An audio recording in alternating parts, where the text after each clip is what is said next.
जानकी जी से भेंट, वाटिका विध्वंस और ब्रह्मपाश बंधन। श्री महादेव जी बोले, हे पार्वती, इस प्रकार रोते रोते सीता जी ने सोचा, अच्छा तो मैं फांसी लगाकर ही अपना शरीर क्यों न छोड़ दूं। इन राक्षसियों के बीच में रहकर रघुनाथ जी के बिना जीने से लाभ ही क्या है। फांसी लगाने के लिए मेरी लंबी वेणी पर्याप्त होगी। जानकी जी को इस प्रकार मरने का निश्चय करती देख सूक्ष्म रूपधारी श्री हनुमान जी ने हृदय में कुछ विचार कर उनके कानों में पड़ने योग्य धीमी वाणी से शनय शनय इस प्रकार कहा। इक्ष्वाकु वंश में उत्पन्न हुए अयोध्यापति महाराज दशरथ बड़े प्रतापी थे। उनके त्रिलोकी में विख्यात 4 पुत्र हुए। वे राम, लक्ष्मण, भरत और शत्रुघ्न चारों ही देवताओं के समान शुभ लक्षणों से संपन्न थे। उनमें से बड़े भाई राम, भ्राता लक्ष्मण और भार्या सीता के सहित अपने पिता की आज्ञा से दंडकारण्य में आए थे। वे महामना वहां गौतमी नदी के तीर पर पंचवटी आश्रम में रहते थे। उस आश्रम से श्री रामचंद्र जी की अनुपस्थिति में दुरात्मा रावण महाभागा जनक नंदिनी सीता जी को ले गया। तब अति शोकाकुल भगवान राम ने जानकी जी को इधर उधर ढूंढते हुए पृथ्वी पर बड़े पक्षीराज जटायु को देखा। उसे तुरंत ही दिव्य धाम पहुंचाकर वे श्रयमूक पर्वत पर आए। वहां आकर आत्मदर्शी भगवान राम ने सुग्रीव से मित्रता की और उसकी स्त्री का हरण करने वाले दुष्ट बाली को मारकर उसे राज्य पद पर अभिषिक्त किया। इस प्रकार श्री रघुनंदन ने मित्र का कार्य सिद्ध किया। वानर राज सुग्रीव ने भी समस्त वानरों को बुलाकर सब ओर सीता जी की खोज करने के लिए भेजा। उन्हीं में से एक मैं भी सुग्रीव का मंत्री वानर हूं। मैं संपाति के कथनानुसार 100 योजन समुद्र लांघकर तुरंत लंकापुरी में आया और यहां सर्वत्र शुभ लक्षणा सीता जी को ढूंढा। शनय शनय अशोक वाटिका को ढूंढते ढूंढते मैंने यह शिनशपा वृक्ष देखा और यहां रामचंद्र जी की महारानी देवी जानकी जी को अति क्लेश से शोक करते पाया। इनके दर्शन से मेरा यहां आना सफल हो गया। ऐसा कहकर परम बुद्धिमान श्री हनुमान जी मौन हो गए। क्रमशः ये सब बातें सुनकर सीता जी को बड़ा विस्मय हुआ और वे कहने लगी, मैंने जो आकाश में शब्द सुना है वह क्या वायु का उच्चारण किया हुआ है अथवा स्वप्न या मेरे मन की भ्रांति है, अथवा यह सब सत्य ही तो नहीं है, क्योंकि दुख के कारण नींद तो मुझे नहीं आती, फिर स्वप्न कैसे हो सकता है, और मैं प्रत्यक्ष सुन रही हूं इसलिए यह भ्रम भी कैसे हो सकता है। जिसने मेरे कानों को अमृत के समान प्रिय लगने वाले ये वचन कहे हैं वह प्रियभाषी महाभाग मेरे सामने प्रकट हों। जानकी जी के यह वचन सुनकर हनुमान जी धीरे धीरे उस वृक्ष के पत्र भाग से उतरकर सीता जी के सामने खड़े हो गए। उस समय उन्होंने अरुण वंदन पीतवर्ण चटक पक्षी के बराबर आकार वाले वानर के रूप से धीरे से सामने आकर सीता जी को हाथ जोड़कर प्रणाम किया। उसे देखकर जानकी जी को यह भय हुआ कि मुझे फंसाने के लिए माया से वानर रूप धारण कर यह रावण ही आया है। यह सोचकर वे चुपचाप नीचे को मुख किए बैठी रहीं। तब हनुमान जी ने सीता जी से फिर कहा, देवी, आप जैसी आशंका कर रही हैं मैं वह नहीं हूं। हे माता, मेरे विषय में आपको जो शंका हो रही है उसे दूर करें। हे शुभ प्रदे, मैं तो कोसलाधिपति परमात्मा राम का दास और वानर राज सुग्रीव का मंत्री हूं, तथा हे शोभने, संपूर्ण जगत के प्राण स्वरूप पवन देव का मैं पुत्र हूं। यह सुनकर श्री जानकी जी ने हाथ बांधे खड़े हुए हनुमान जी से कहा, तुम जो कहते हो कि मैं श्री रामचंद्र जी का दास हूं, सो भला वानरों और मनुष्यों की मित्रता कैसे हो सकती है।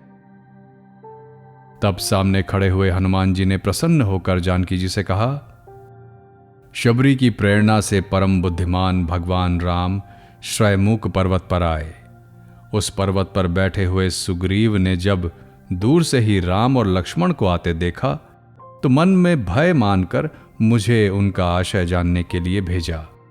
तब मैं ब्रह्मचारी का वेश बनाकर श्री राम जी के पास आया और उनका शुद्ध भाव जानकर उन्हें कंधे पर चढ़ा सुग्रीव के पास ले गया तथा राम और सुग्रीव दोनों की मित्रता करा दी।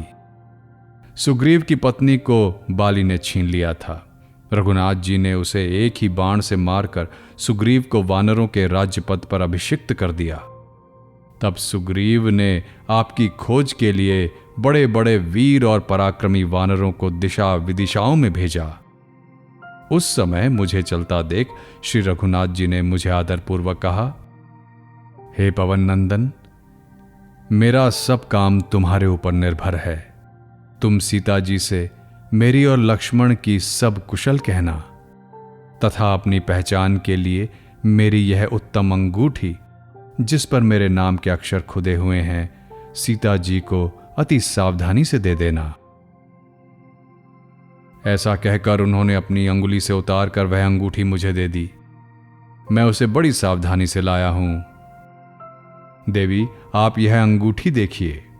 ऐसा कहकर हनुमान जी ने वह अंगूठी देवी जानकी जी को दे दी और नमस्कार कर हाथ जोड़े हुए दूर खड़े हो गए। उस राम नाम अंकिता मुद्रिका को देखकर सीता जी अति आनंदित हुईं और उसे सिर से लगाकर नेत्रों से आनंद अश्रु बहाने लगीं। तदंतर वे कहने लगीं, कपिवर, तुम मेरे प्राणदाता हो। तुम बड़े ही बुद्धिमान और रघुनाथ जी के भक्त तथा प्रियकारी हो। मुझे निश्चय है उनको भी तुम्हारा ही पूर्ण विश्वास है। यदि ऐसा ना होता तो तुम परपुरुष को वे मेरे पास क्यों भेजते? हनुमान, मेरी सारी आपदाएं तुमने देख ही ली हैं। राम को ये सब बातें सुना देना जिससे उन्हें मुझ पर दया उत्पन्न हो। हे साधु श्रेष्ठ, अब मेरे प्राण 2 ही मास और रहेंगे। यदि इस बीच में रघुनाथ जी ना आए तो यह दुष्ट मुझे खा जाएगा। अतः यदि भगवान राम वानर राज सुग्रीव के सहित अन्य वानर यूथपों को लेकर तुरंत ही रावणों को पुत्र और सेना सहित संग्राम में मारकर मुझे छुड़ाएंगे तो ही उनका यह पुरुषार्थ ठीक होगा, और तभी तुम इस वर्णन किए पुरुषार्थ का वर्णन करना। हे हनुमान, तुम भी ऐसी युक्ति से उनसे सब बातें कहना जिससे वे शीघ्र ही रावण को मारकर मेरा उद्धार करें। ऐसा करके तुम भी वाचिक पुण्य प्राप्त करो। देवी, मैंने जैसा कुछ देखा है उससे तो यही प्रतीत होता है कि लक्ष्मण सहित श्री रामचंद्र जी शीघ्र ही अस्त्र शस्त्र लेकर सेना युक्त सुग्रीव के सहित आएंगे और रावण को बलपूर्वक मार के आपको अयोध्या ले जाएंगे। देवी, इसमें किसी प्रकार का संदेह नहीं है। इस पर जानकी जी कहने लगी, भगवान राम अमेय आत्मा हैं, किंतु वानर यूथपों के साथ वे किस प्रकार समुद्र को पार करके यहां आएंगे?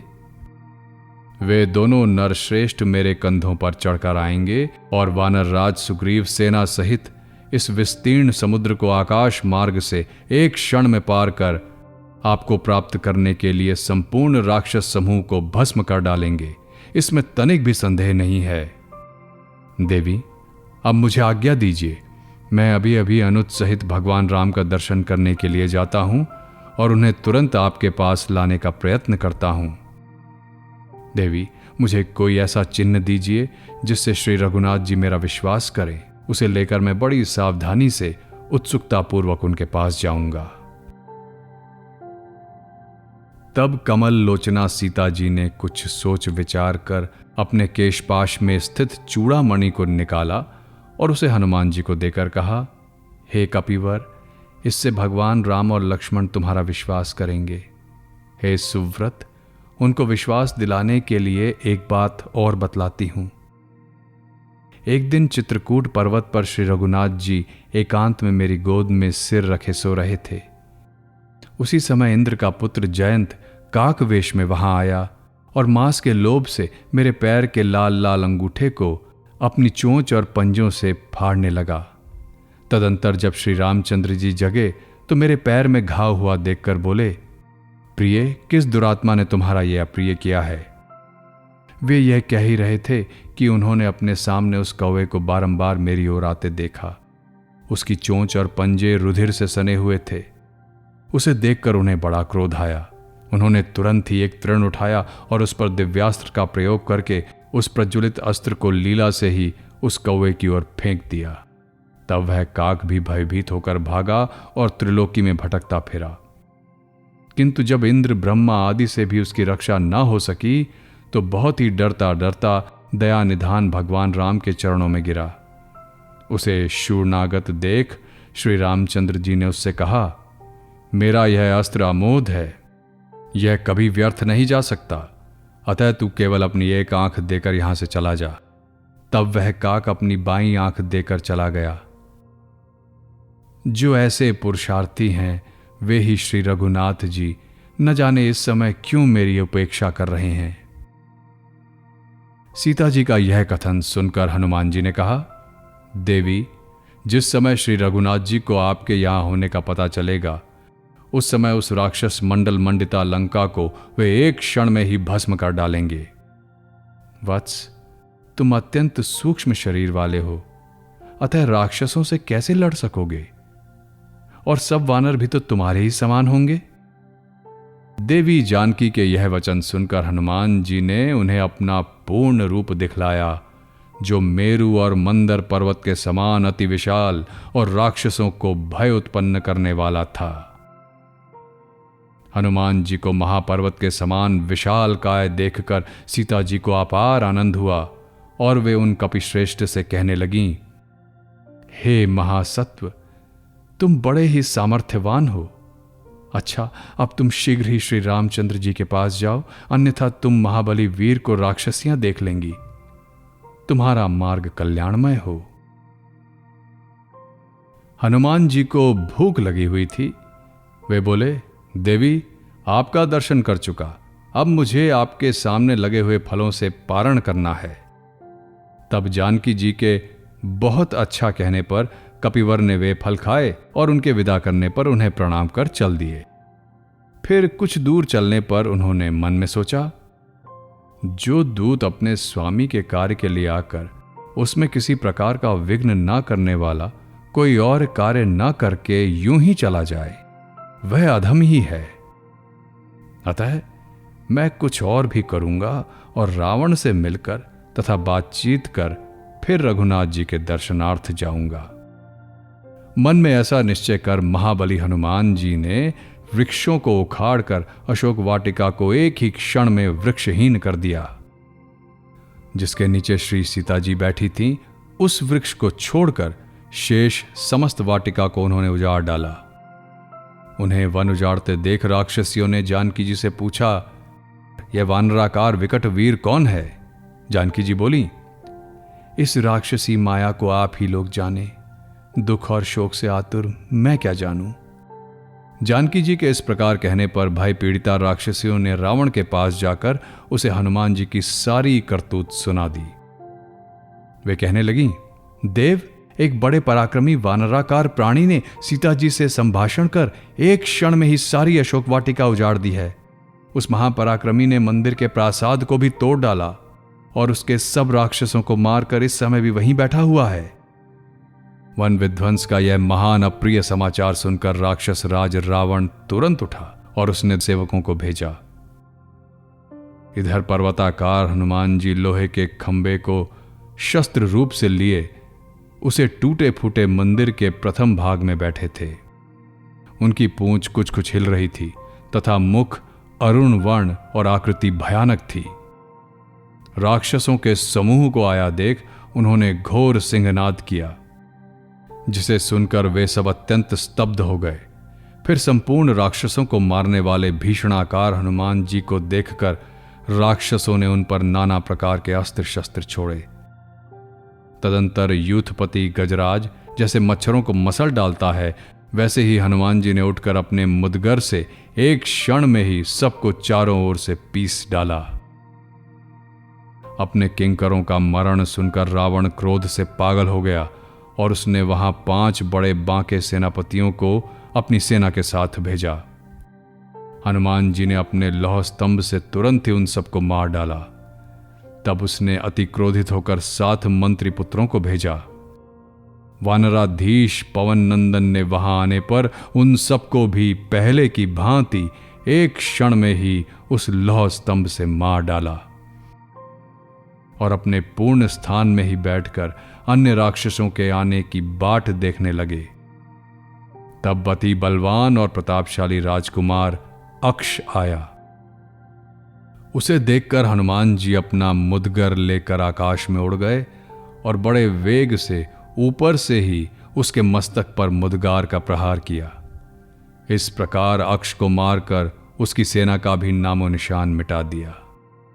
राजकुमार अक्ष के वध का वृत्तांत पाकर राक्षस राज रावण अत्यंत क्रोध में भरकर इंद्रजीत से बोला, बेटा, जहां मेरे पुत्र का मारने वाला मेरा शत्रु है, मैं वहां जाता हूं और उसे मार कर या बांध कर तेरे पास लाता हूं। इंद्रजित ने पिता से कहा, हे महामते, शोक न कीजिए। मेरे रहते हुए आप ऐसे दुखमय वचन क्यों बोलते हैं? मैं उस वानर को शीघ्र ही ब्रह्मपाश में बांध कर लिए आता हूं। ऐसा कहकर महापराक्रमी वीर रथ पर चढ़ा और बहुत से राक्षसों के साथ पवन पुत्र हनुमान के पास पहुंचा। तब वीर्यवान हनुमान जी भयंकर सिंहनाद सुनकर हाथ में स्तंभ लिए गरुड़ के समान आकाश में उड़ गए।